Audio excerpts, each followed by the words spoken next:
Welcome to all the participants joining this webinar. To thank Karan for joining us for this session. I've known Karan for more than 10 years, and I must say is one of the smartest general counsels I've worked in the last 18 to 20 years practicing law. And it's great that you have joined, and I'm sure the audience is going to benefit a lot out of your experience on investing in India. We have more than we got about 350 registrations for this session, and most of the participants, as we see, are senior members in the respective organization. So what we decided was to focus more on the practical aspects of indemnity as compared to dealing too much into with theory. And what we are going to do today is to deep dive into some of these practical examples that we have dealt with while negotiating indemnity deals, and also looking at the outcomes of some of the disputes which have happened on indemnity. And in certain situations, we have also seen the seller or the buyer suffering on account of the blunders that were committed at the time the indemnity package was negotiated. In fact, in couple of deals in the last decade, I've also seen heads of the PE funds, some of the heads rolling within the PE fund on account of a badly negotiated indemnity clause, which resulted in loss for the PE fund. So this is extremely important session, not just for lawyers, but even for the partners and the principals at PE funds, since if there is any miss while negotiating indemnity clause, then it could have serious repercussions on the fund economics in future. Now, what is indemnity? As a concept, indemnity is a contract between two or more parties to compensate one party for the breach committed by the other party. Under the Contract Act, we have the concept of damages, which is as a remedy for any breach of contract. But there is specific significance which indemnity carries versus damages as a concept. And before we move on to the real life examples on indemnity and what blunders were committed, I would request Ashish to quickly talk about what are the key differences between damages and indemnity, the concept under the Indian Contract Act. Thank you, NJ, for that introduction. And as you said earlier, we would try to keep at least discussions on the theory brief. So I will try and finish this in an extremely quick manner. So the key differences, at least from the perspective of our discussion today, is a twofold. First, that in context of damages, usually you have those principles which limit the damages which can be taken. These are basically the principles of remoteness, foreseeability, and mitigation. So these principles, in their strict sense, are not applicable to a claim or under indemnity clause.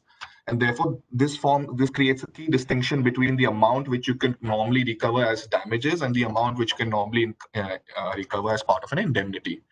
And the second key difference, which I see, at least for discussion today, is that damages, your ability to recover only arises after an actual loss is incurred.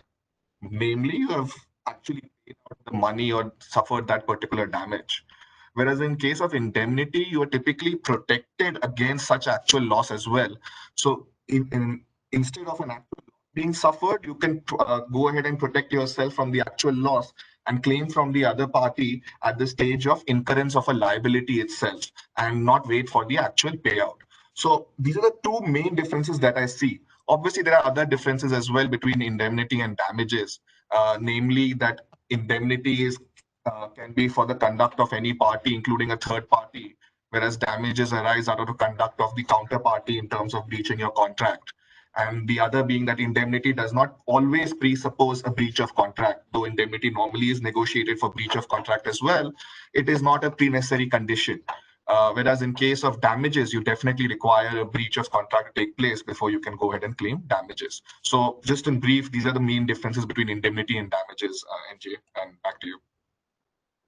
Sure, thanks, Ashish. So let me ask Karan this question. Karan, you have been in. Just to Sorry, go Nichal, ahead. before you go to Karan, and sorry for the interruption. But I think one important aspect that everyone should take into account as to why we are even discussing this topic threadbare on a practical level is damages in a sense is more like a statutory concept, right? You can't do much about it because it is enshrined under the section 73 and 74 of the act, while indemnity is a pure contract driven clause, which means what you write and you don't write have basically a direct consequence on how those claims would be accepted or rejected as part of indemnity.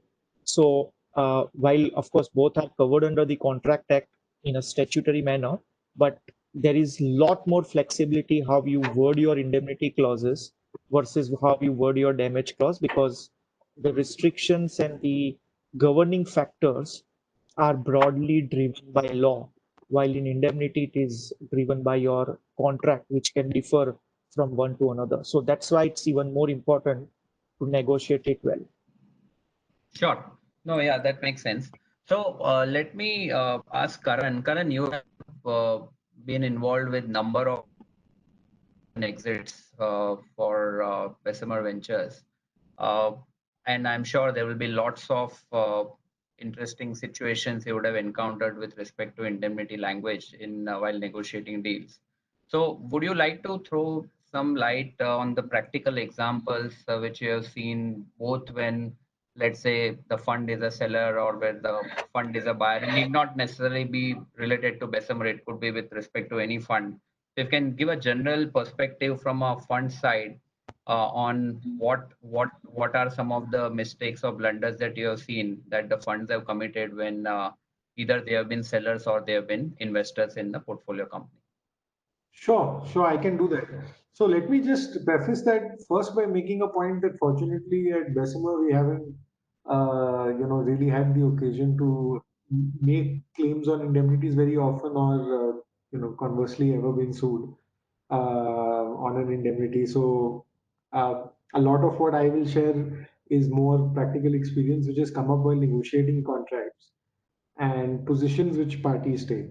And I have found at times people are okay to agree to things which are not ideal.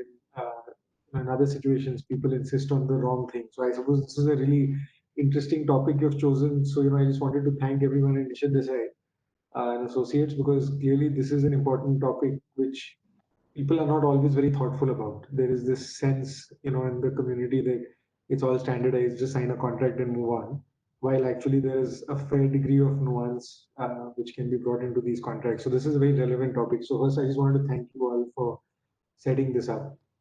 So with that introduction, as you all are familiar, Nishchal has been with me on the side for many of these negotiations, and I'm sure Vyapak has litigated and Ashish has seen these. There are just so many nuances in an indemnity clause that sometimes it's difficult to identify the ones which are the biggest blunders. Because the one thing which I always am very thoughtful about is the intent of an indemnity clause is actually to get honest due diligence. And so almost any clause which is not well drafted could be a problem.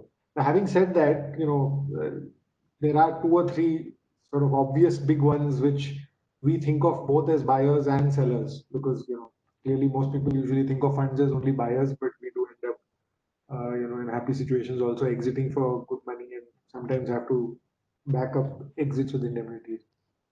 So just to give you just two or three, and Nischal, your comments, and of course I'm sure all of you want to add, that will be welcome. But one big one which I often find is when, especially when funds are investing in companies, it's there is always a healthy discussion on whether or not founders should be giving indemnities, the extent to which they should be giving indemnities, and what's the process to make an indemnity claim. Now, so just going back to my opening comment, the way we think of the indemnity package is essentially a way to make sure that you get honest diligence. And really, when you invest in companies, very often the honest diligence is only guaranteed by the founders and the management, which tends to be, again, quote, founders and management in many companies tend to be the same people. So my illustration is probably more relevant for those sorts of companies rather than say big listed corporations where you may have a management which is not, also an owner. So I keep that bucket aside and just take the bucket where there is substantial ownership with the people who actually run the company. And really, as an investor, what you want to do is make sure that they're taking diligence seriously. And the easiest way to make sure that people are taking diligence seriously is to ensure that they have skin in the game. So if they did not, disclose materials adequately, then there should be some recourse available against them. Founders rightly believe that given that the money is going into the company, they shouldn't be on the hook, and it should be the company who's on the hook. And so it's with this background that there is this one solution which is often offered by counsel for founders and is debated, but which I personally am wary of, and which is that founders often suggest that the investors proceed against the company. It's only on the company failing to indemnify the investors that the founders will make the investors whole. Which, on the face of it doesn't sound altogether bad because, a founders lawyer will often explain to you, but, you always have recourse to the company anyway. So what's the problem? In my experience, though, and this is something which I would love to hear Vyapak's insights, making claims on indemnities is not an easy process. And really, what this requires you to do is have a full-blown litigation against the company. Try to enforce a judgment uh, for the company to fail to honor that, and that's really when you have the ability to go after a founder, which is, I rate that as a fairly remote event. And I think this sort of a waterfall, if I may use that phrase, is not ideal uh, as an investor if you're trying to ensure that founders are making sure that there's great diligence happening, so that the reps and the indemnity are never invoked. So let me just pause there, Nischal. I a bit of a monologue. So if there are any questions or thoughts you have, or if I didn't explain anything well. Yeah, maybe Vyapak, if you have any comments. No, I think I don't have any additional point, but I agree with Karan that if your recourse is subject to first going through the company, and only if company fails that you go through the founder. I think it's not that you can't go through that process, but to prove that company is not adhering to it, right? You have to first get through that point and finally adjudicate that why company is not able to do it, whether they are disputing it, whether they don't have the money, whether they are not able to fulfill those obligations. And once you not only have proved your claim under the indemnity, and then the second leg that you try and establish that company has not been able to fulfill for several different reasons, then only you go to the founder, and the pressure by that time is completely lost. So I think that is one very very strong point that goes against such drafting or such negotiation of the indemnity clause.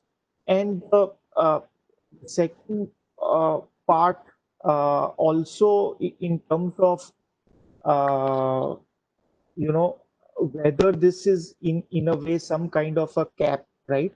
That you first go through the company and then go through the founder also creates that much more of confusion. So definitely that is one mistake or blunder, as we say, one should definitely not commit.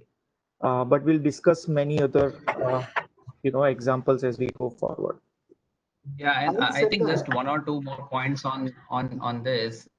One is if let's say the investment is a substantial minority investment, right, between let's say 26 to 49%, then again claiming from the company, you may be made whole by the company, but at the end of the day, company also needs cash for its growth purposes, right? Company may have its own business plans.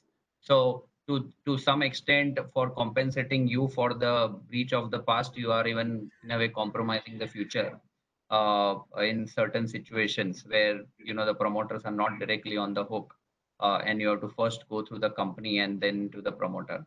So I think that's also one point that needs to be considered. And also in these situations, it's also very important to ensure that if the promoters are going to be on hook after the remedies against the company have been exhausted, we need to ensure that promoters don't participate in any decision making with respect to the dispute on company's behalf, because they will be on the board of the company. Let's say in most of the situation, they'll be running the company as part of the management. So you don't want them to. It should not be an incentive for the promoter to stall the. Basically, they will defend the company against us, against the investor, because they know that once the company is off the hook, then they are next in line. So I think there are many nuances that need to be looked at for this issue, but broadly we agree with Karan that the ideal situation would be to indemnification obligation between the promoter and the company, but obviously it's not always possible in all situations. Yeah, So I I think mean, that's the first. the one observation that I will make here is that there are enough transactions where the founders don't give indemnities, and it's only the company who gives the indemnity. And there's nothing wrong with doing a transaction that way. It's after all a assessment of risk and reward. And if you feel comfortable that as an investor the company's indemnity is adequate, that's not a blunder. I think the blunder is if you believe that you need the founder to be on the hook as a Correct. commercial requirement, and then you agree to this provision. Because really, agreeing to this provision is almost as good as saying that the founder is not on the hook. Because by the time you exhaust all remedies through the company, etc., and get to the founder, as Vyapak put it, so much time would have passed, the pressure would have gone. It's not a great thing if you believe that having the founders on the hook is a prerequirement. Yeah. So yeah, that's just, I just wanted to make it clear. I'm not saying it's a blunder to make an investment. I mean, a lot of people invest without getting founders indemnities, and that's fine. That's a decision you can consciously take, but you shouldn't lose that right Yeah, because I think the way to put it is the blunder would be if you equate a joint and several obligation of promoter and company with this situation where company has to be yes, approached first and then the founder. So I think that's where people need to understand that it's not the same. It's much more difficult to then claim indemnity from the founder. There is an entire process which you'll have to go through against the company, and it's not the same as either approaching the company or the founder for indemnity. I think that's the first one. Karan, do you have any other examples? yeah. I mean, just in this vein, and this is something which I'm sure many of you will hear in your negotiations. It's ultimately the indemnity setup is all a package. So, if you do get the founder to agree to joint and several reps, many founders will say, fine, I can be on the hook, joint and several, but then I want a cap. You can't sue me for the same amount that you can sue the company, because after all, I'm an individual, the company is a corporation, which is fine. I think that's quite standard. It's typical to have a cap for the founder. In some cases, it's the same as the cap for the company. In some cases, it's low. But again, coming back to an error, once you agree to the cap, there are errors which can start creeping in. And so let's discuss one of those errors. So the favorite error, and I remember I was sitting in a room having this discussion with a counsel on the other side, and he proposed to me that the founders would be on the hook for the value of, I don't know, say 50% of their ownership in the company. So I said, okay, 50% of the ownership in the company is a fairly meaningful amount. But when the clause started getting drafted, the way it was written was that at no point of time would the founders be liable to compensate the investors for more than 50% of the worth of their shares on the date the claim was made. What does that really mean? That means that imagine the situation. You did diligence, you invested. 2 years later, you realize there was a problem. It wasn't disclosed to you, so you make a claim against the founders. And we've all been there. We've all seen reps and warranties breached. You can imagine it has to be pretty serious for you to make a claim. So you make a claim against the founders, and now you want to be indemnified for the loss you suffered. And suddenly, you get on a call with Nishchal or with Ashish or Vyapak, and then they point out to you, Karan, this is all great, but by the way, your claim can't exceed more than 50% of the worth of his shares. And just simply by making the claim, you may have, reduce the value of this company to very little. And so, I'm sorry to tell you all, you may have suffered $100 million loss, but your indemnity is capped at 5 million because the company itself is now worth so little. And this is a common mistake.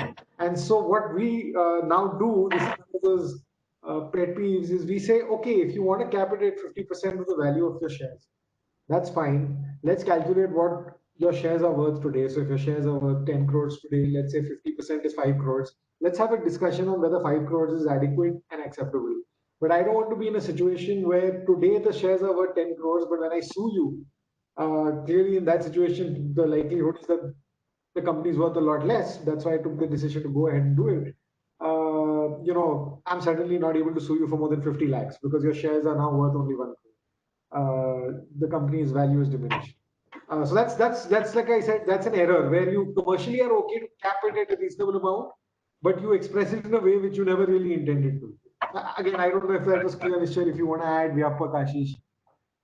Yeah, no, I think that makes sense. Valuation at what point in time is always important, and from investors' perspective, it's always good to have a fixed valuation that is the cap for the founder rather than having a valuation that is pegged with the valuation on the date of the claim notice. So that's point well taken. But Karan, let me ask you a question. You have talked about a couple of situations where you were investor, but you have also won the seller had many times, right? When there has been an exit from a portfolio company. Is there anything that strikes you from an indemnity perspective on as a seller when you give an indemnity? These were the points that it was very important to be considered. Yeah, so that's again a great question because I give you two illustrations as things that I would be thinking of as a buyer. When you think of yourself as a seller, and I've advised sellers in my old avatar before I joined Bessemer who were strategic businesses, etc. And I've also, of course, at Bessemer been very thoughtful in terms of a fund which is selling. But I think we can all agree that typically all sellers would want to have some sort of cap on the liability. And maybe, financial investors look for a lower cap than strategic investors because they don't run the business, but there's always some sort of a cap. And as a fund, especially, I have often seen an exclusion which is written, and I'm sure you're familiar with the question, and I'm sure a lot of the participants are as well, attendees, which is an exclusion in cases of fraud, willful misconduct, or negligence. And that's all the agreement typically says, that the indemnity cap will not apply in these situations. And that's something which always worries me because as a fund lawyer, I want to know what is the potential exposure that my fund takes, how long it takes it for. Those are certain things which you really focus on. And then the nuanced thing here is, I think it's absolutely fine to, take some sort of liability when you sell an asset, depending on the circumstances, the valuation, etc. But you don't want to express it in a way which opens you up to exposure. So let's take a simple example. Let's take fraud. Most people in a negotiation feel that fraud is a very easy point. Like why would you fight this? Why would you fight fraud? And then one nuance which I'm always very thoughtful of is that it's important to always distinguish between a fraud at the company which is being sold and a fraud by the seller. Those are not always the same thing.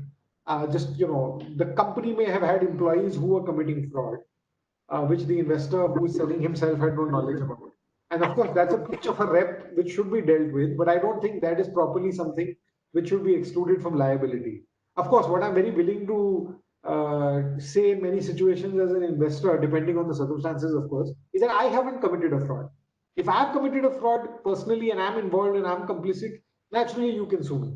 But in situations where a company had certain people who were committing fraud and I had no knowledge, I should not be on the hook. Now, unfortunately, if the sentence that I just described often doesn't get into that level of nuance, and fortunately, at Bessemer, we haven't had to deal with the situation, but I have seen situations where sellers are then struggling to understand whether they really have protection under the total indemnity cap or whether the buyer will be able to slip in a claim saying that, look, even a fraud at the company was always to be excluded from the cap and the seller should be on the hook to an unlimited extent. Same, example for willful misconduct. Willful misconduct by somebody else. Frankly, I actually don't like to see willful misconduct at all because I think this is pretty, malleable. You can describe many sort of behaviors as willful misconduct.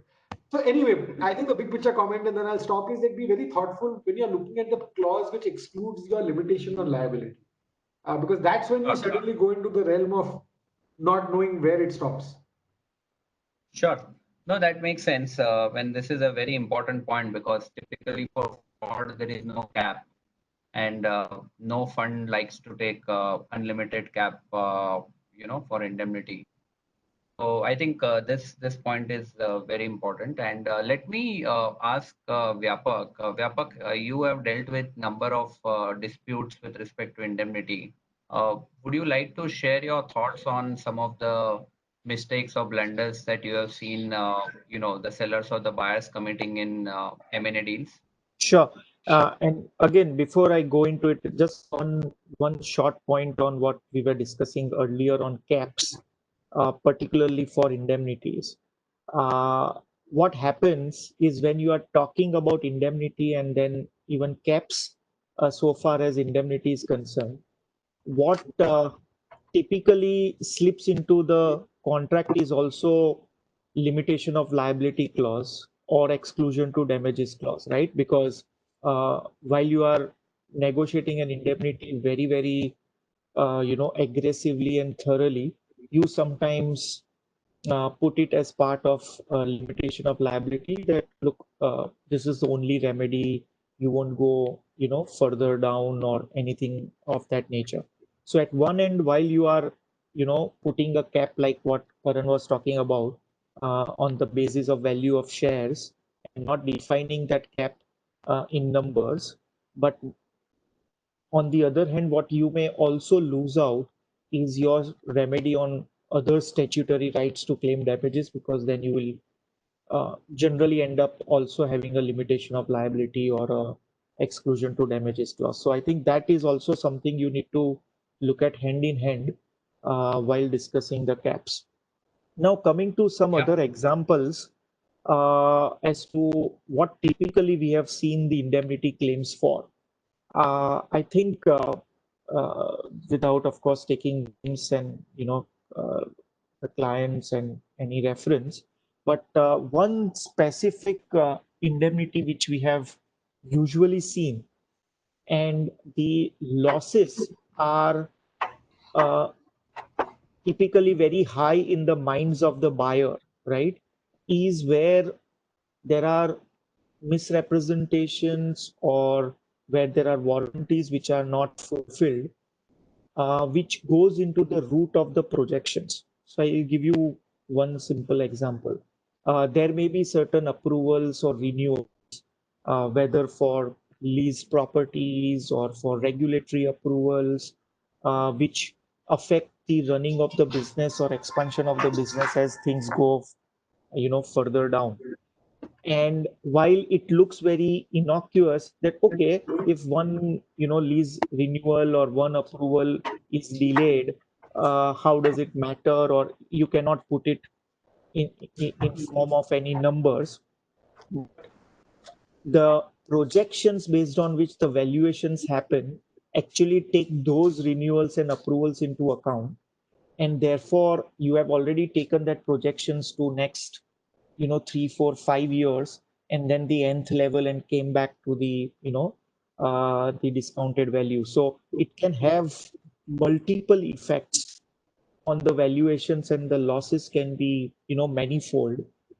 So we have seen, if the language on renewals or approvals are not very clear as to whether you have said that these are likely renewals, likely approvals, or you have not been able to define the consequences for that, then depending upon which side you represent, now I'm not taking buyer side or sell side in terms of the blunder, but depending upon which side you are and the factual scenario, it can actually result into a situation which you did not anticipate. The second aspect we have seen clearly is your usual tax indemnities, where a lot of assessments or claims from the authorities are pending at the time of the transaction. Obviously, no one can predict the outcome, but the language which you use as to whether such claim, the words if are used as arises versus the words uses, suffered or paid to the government, I think it makes a huge difference as at the time when those claims arises at the time of indemnity period, while it is either ending or at the time when deferred consideration has been calculated, and therefore the words used for the purposes to limit or the thresholds for those indemnities to trigger, as to whether it is in connection with or it is actually used for the purposes that when you suffer it or you pay, then only those indemnity arises. I think tax indemnity claims are the most common, the authorities function. The third aspect that I have seen very, very common, particularly in an M&A situation, is your, I would say, valuations, both in terms of, or I would put it not valuation, but how you accrue your numbers in terms of your debtors, how you record them in terms of their ability to recover. Because while accounting standards give you certain, broad parameters as to whether they are good, they are bad, they are not recoverable. Some businesses have 3-year, 5-year period, but you typically give representation warranties both on your accounts numbers and your uh, likely recovery of those bad debts. And once the buyer comes into the hold of the balance sheet and recasts the number, if the language vis-a-vis the bad debts or the recovery of the debtors is not clear as to in which situations those uh, bad debts can be claimed as losses or breach of warranties or breach of representation to the accounts, I think it can definitely go into dispute, which can become a problem. And the last one, which we have seen in last couple of years several times, is your numbers related to inventories and raw materials. Because what happens is also that what is obsolete or what is something which you are able to use it in terms of raw material or inventories, depending upon the business, how you value it becomes a critical issue, and it will get covered in your representation one way or the other. While there are some questions related to Ranbaxy, I think that was obviously in terms of representations on, we'll discuss that separately. But these are the four, typical cases that we have seen on indemnities. And if I may put it in form of what are the mistakes or blunders, I think the clarity as to when the thresholds occur for trigger of the indemnities and the liability, if at all there are caps or limitations around it. On both these aspects, the language is usually not clear. So that are the four, aspects that I thought are important while you negotiate an indemnity clause. Maybe Vyapak, I think uh, what I can I can also share some of the examples on some of the uh, uh, cases that were handled. So interestingly, one of the common blunders that I've seen when PE funds invest in a portfolio company is to not take fundamental warranties from the promoters. So what happens is when a PE fund invests, and typically in, let's say, growth companies, the promoters won't give any warranty. It's always the portfolio company that gives all the warranties. So warranties, be it fundamental warranty or business warranty or tax warranty. But the problem arises at the time of exit when there is an M&A situation with respect to that portfolio company, where 100% of the portfolio company is being sold to a buyer, right? And what the buyer will say is that first of all, the buyer will take title warranty for the shares purchased from each of the shareholders of the company, and the buyer will also want all the prior agreements to get terminated, right? Including the subscription agreement that was signed by the P investor. So here is a situation where the P investor invested in a company in, let's say, year 1, and let's say in year 6, the P investor along with all the shareholders is exiting the portfolio company to a buyer. Now what happens here is at the time of exit, the subscription agreement where P investor had got indemnity from the portfolio company also gets terminated.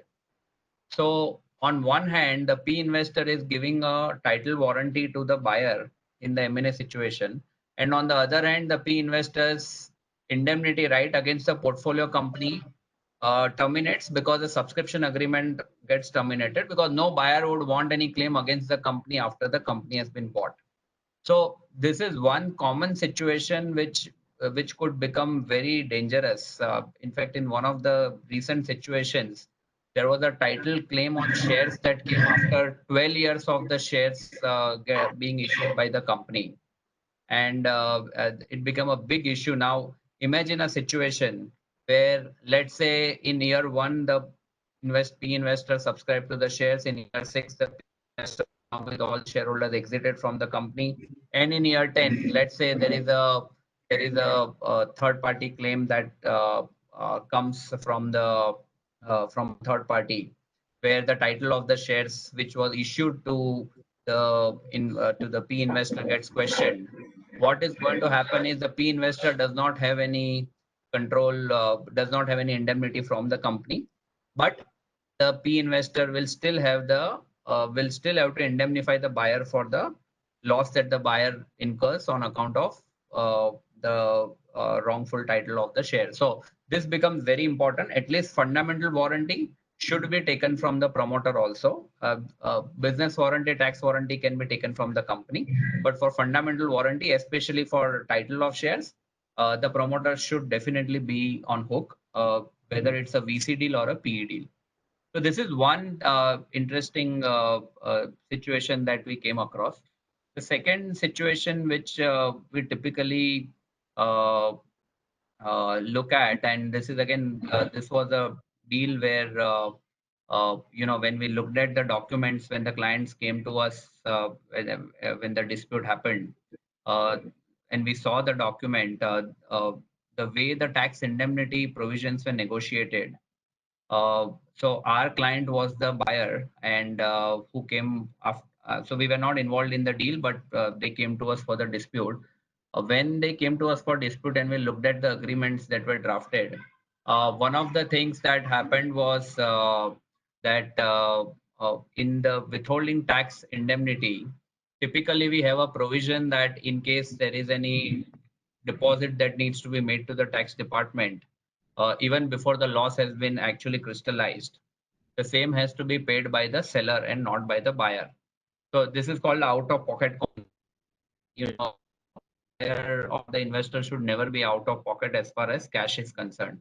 Now, unfortunately, that clause was missing in that document. What this meant was that first the buyer had to pay this deposit to the tax department, and only after the final verdict on the case, the amount could be recovered from the seller by the buyer. But there is this out of pocket issue which happens, and no P fund likes this situation.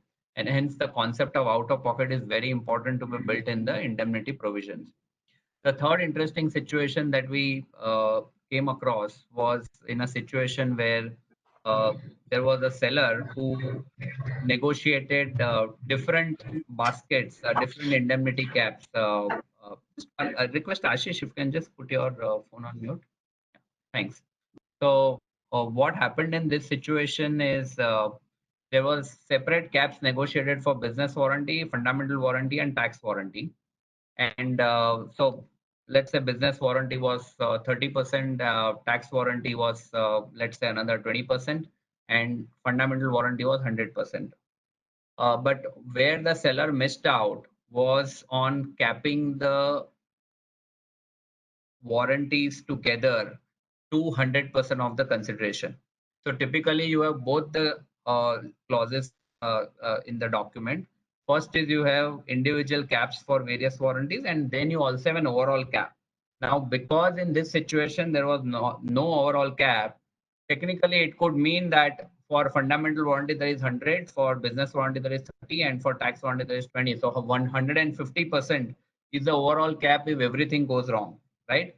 But no seller as a concept wants to give anything more than what he has received, right? In most of the situations. And this is where it becomes important to ensure that when you're negotiating the indemnity clauses, you also mention the overall cap on indemnity that the seller is willing to indemnify for. That we have seen is when the buyer is negotiating the indemnity clause, as a concept, the seller would want control over the indemnity process, because the concept as a concept is that ultimately the liability of indemnity is on the seller, and hence seller wants to ensure that he gives his best in terms of fighting the case against the tax department or against whichever is the statutory authority or a third party. And only when the case is lost, then the indemnity gets triggered. Indemnity payment gets triggered. Now, what happens is, as a concept, this is what the market standard is, that the seller typically takes control of the process. But very few funds I have seen are negotiate that in a situation where, let's say, their directors also get involved in a dispute, right, against the company for which there is a breach of warranty. That to the extent of representing those directors, they will have a right to control the defense process for those directors. Now, this is a very nuanced point, and we have actually seen a live situation where this clause was not there, and the directors actually got very scared because everything was being, one is there was a dispute situation between the seller and the buyer. On the other end, the buyer's directors were on the hook, and seller was controlling the entire defense process. So this becomes very important that there are always carve-outs that are made in the indemnity provisions where the buyer takes control of the process instead of the seller. So one is the director example I gave. The second situation could also be if there are criminal implications generally on or there are serious reputation issues on the company, right? In those situations, there are carve-outs there should be carve-outs that should be made by the buyer. We have seen in some situations this carve-outs not being made and the buyer suffering on account of that. So I think that's one more situation where we saw this mistake or blunder being committed by the buyer. There was one situation where there was a warranty and indemnity insurance, the seller, and what had happened was, as we know, the insurance company does not insure the exclusions. There are exclusions to every insurance policy, and the insurance company does not insure the first 1% of the enterprise value of the company. So if you take a insurance cover of $100 million, and let's say the value of the company is $1 billion, right? Then the insurance company does not insure the first $10 million, which is 1% of $1 billion. So this is again very important, and what becomes important for the buyer is, on one hand, the seller will say that I have already paid the insurance premium to the insurance company. I can't. On the other hand, exclusions are there. There is a retention amount which is there, and sometimes the buyers miss out on asking for indemnity from the seller for these two, and it could be purely maybe inadvertent error, but in one deal we have seen this happening where the seller was completely off the hook once the insurance policy was taken, and the buyer was bearing the brunt for the 1% retention plus the exclusions. So I think this is again another important point that needs to be looked at to ensure that this does not result in a negative monetary consequence for the PE fund or the buyer. I think these are some of the real life examples that we have seen in deals where these mistakes have been committed while drafting the indemnity clauses. But let me ask Ashish. Ashish, you have also worked on few indemnity situations. Can you share a couple of examples that you have come across? Sure, Andre. And it was interesting to hear some of the things that you said earlier, particularly in relation to the people missing out on the exclusions of an insurance policy and thinking that they're covered by the insurance policy. That was an interesting one.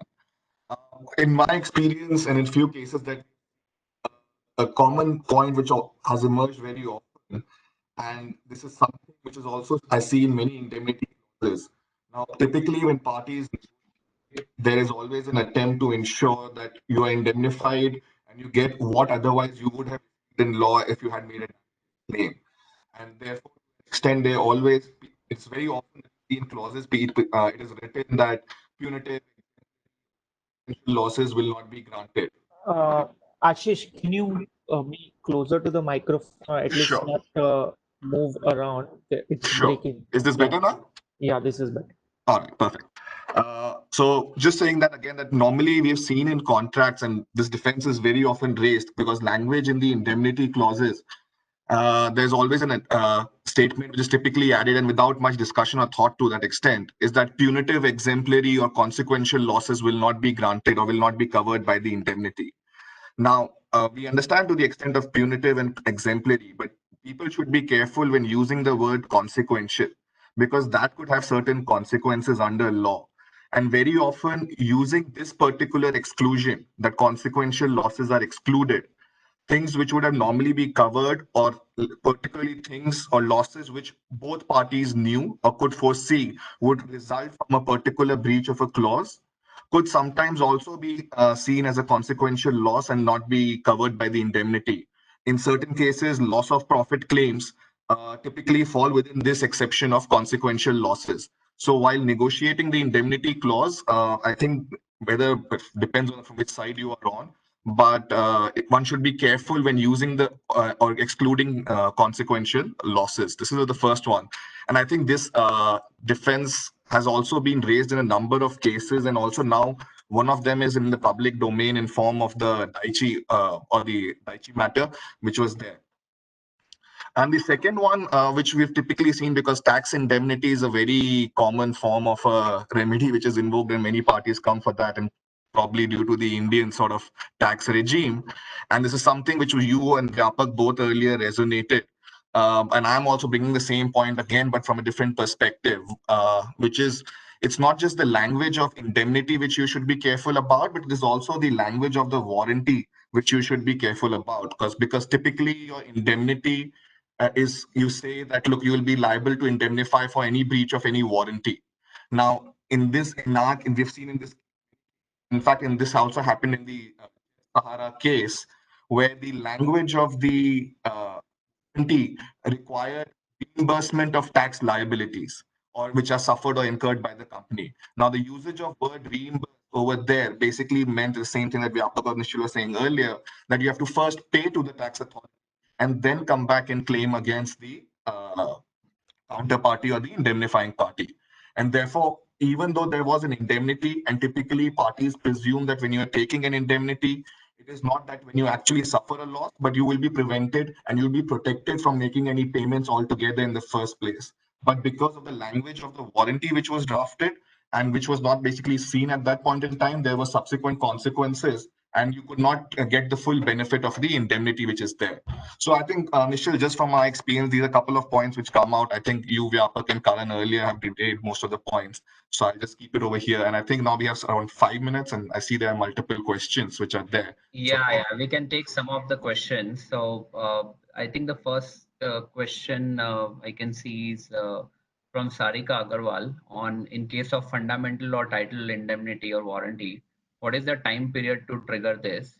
So the answer to this is typically for fundamental warranty, there is no time limitation because this is the heart of the contract.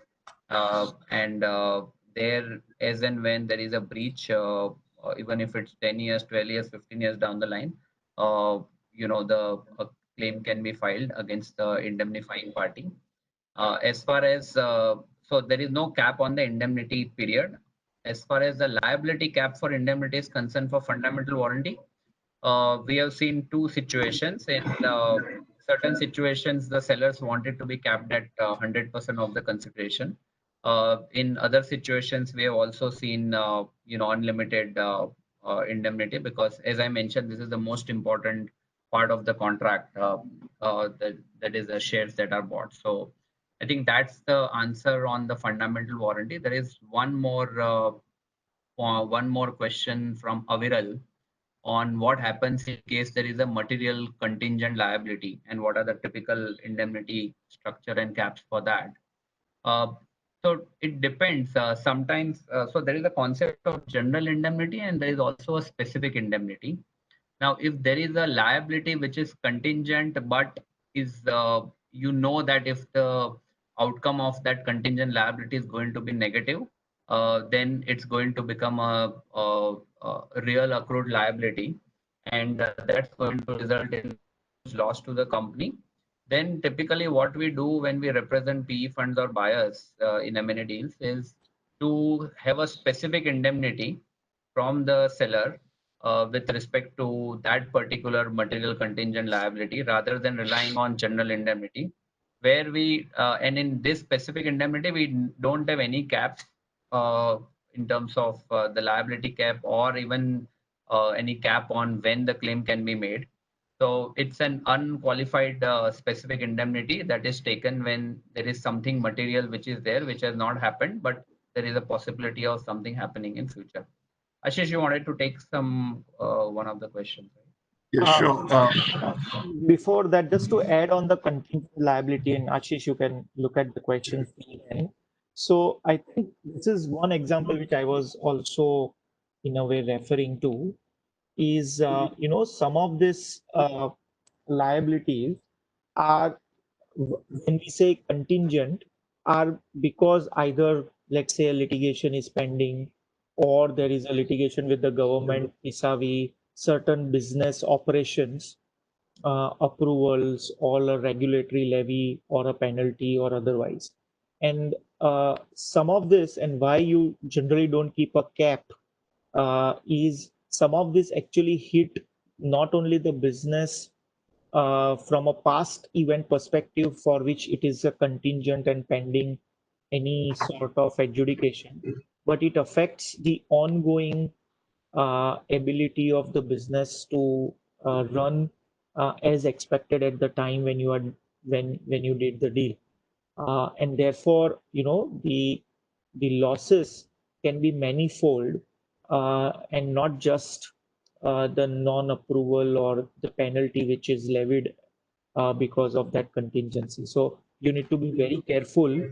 And as Nishal was saying, why we need a special indemnity is because it can have a very significant, impact on the, projected losses, depending upon what you have paid for. So that's the point.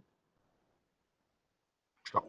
Yeah. I think there are a couple of other questions here as well. And I think first one, this is from Siddhant Bhasin, who asked that basically in context of relationship between an indemnity and a guarantee, and that can't a guarantee relationship between the founder company and the investor make the indemnity more airtight? 2 points over here. One, for guarantee to be given, you need a principal debt in the first place. So normally in a M&A transaction, there will not be, the indemnity would cover any default or liability which arise in future. And as on the date of the agreement, there will not be an existing liability which the indemnity in that sense is covering. And second, in a guarantee, you actually need the principal debtor to default to go after the guarantor in that sense on the day when the liability becomes due in that sense, and there's a failure to pay by the principal debtor. Whereas in indemnity, you don't have that type of a limitation. So actually, in context of M&A transaction, you don't really think of a guarantee to come in. You only look at the indemnity as a concept and move ahead with that. And it's not that a guarantee would actually make that thing more airtight. Yeah, I think I can take one question from on what is getting to tax cross-up on indemnity payments. So I think that this becomes more important in a situation where there is a P investment in a portfolio company, and portfolio company is giving indemnity to the P investor.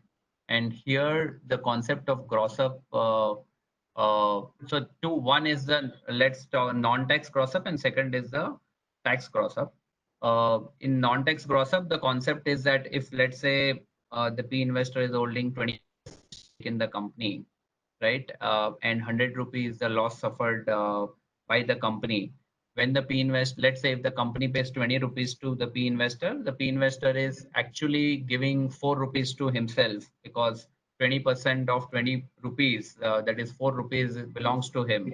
And that is where the concept of gross up comes in, where if only the P investor is, let's say, paid 25 rupees by the company, he will on a net basis 20 rupees. So I think that's one concept of gross up which is there.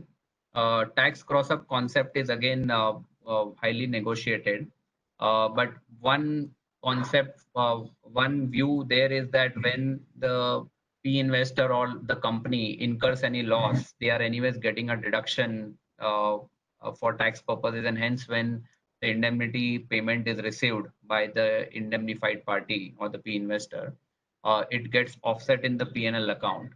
But the way we ultimately, it is agreed between two parties is if there is any incremental tax that is incurred by the P investor on account of the receipt of indemnity payment, which is that, the adjustment of loss with the income from indemnity, whatever is the net impact, if the P fund is worse off and has to pay more tax, then the concept of tax cross up comes into picture. And again, there is a methodology where an accounting firm has to certify that there is actually an incremental tax benefit. So go ahead, Karan. Yeah, no, just is that in your experience, is that in a majority or minority of deals? In my experience, it's not. It's in a rare. It's like 2 out of 10 deals have tax gross ups. But I just wanted to ask you, are you seeing that more often? More in M&A deals than P investment deals. It's more of a M&A deal concept. But yeah, it's not something which is like in 8 out of 10 deals. I would say 5 out of 10 is without gross up, tax gross up. 5 out of 10 would be with tax gross up. So, but yeah, it's more for M&A than PE deals. Any other question, Vyapak or Karan, you want to take? No, I think we are anyways a little about time. I think, but, yeah. If you have any closing comments or a question that you may want to pick up, but we can then Wrap up, yeah. Yeah. Sorry, have all the questions been answered? If there's anything there? So I think, Karan, what we'll do if 1 or 2 questions have remained unanswered, we usually send a mail to the participant who had asked the question with the answer. So we'll do that. I think we have already finished. We are already crossed 4 p.m. So, Karan, if you have any thoughts, otherwise, we can close the session. No. Thank you for inviting me. My only thought on this is that I don't think there's any right or wrong when you negotiate indemnity packages. But what is often wrong is you negotiate one thing commercially but express in writing something different, and that's what people need to be thoughtful about. Nothing else that I would add. I think. Sure. Thank Sure. you. No. So thanks a lot to you, Karan, and all the panelists, and thanks to all the participants for joining this session. Hope you found this session useful and worthy of your time. And have a happy weekend.